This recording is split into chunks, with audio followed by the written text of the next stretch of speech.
வணக்கம் நண்பர்களே. இப்போ நீங்கள் பார்த்துக்கிட்டு இருக்கிறது தான் சிறுகிழங்கு செடி. இது பார்த்தீங்கன்னா கிழங்கு வச்சு வளர்ந்தது.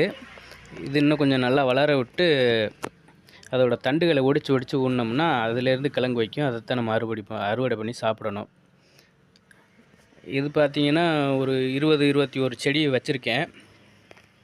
இன்னும் கொஞ்சம் வளர விட்டு ஒடிச்சு கிழங்குக்காக நடவு பண்ணோம். இது தாய் செடியாக தான் மெயின்டைன் பண்ணிக்கிட்டு இருக்கேன். இது குத்து செடியாக தான் வரும். சிறுகிழங்கு உருளைக்கிழங்கு மாதிரி கொஞ்சம் சின்னதாக இருக்கும்.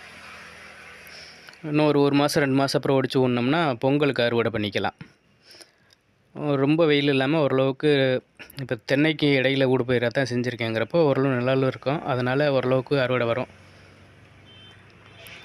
நம்ம ஒரு பயிராக பண்ணுறதில்ல. பக்கத்தில் மஞ்சள் போட்டிருக்கேன், அரூட் இருக்குது, தக்காளி இருக்குது, கத்தரி இருக்குது, மிளகாய் இருக்குது. எல்லாமே கலந்து தான் நடவு செய்கிறது. நன்றி நண்பர்களே.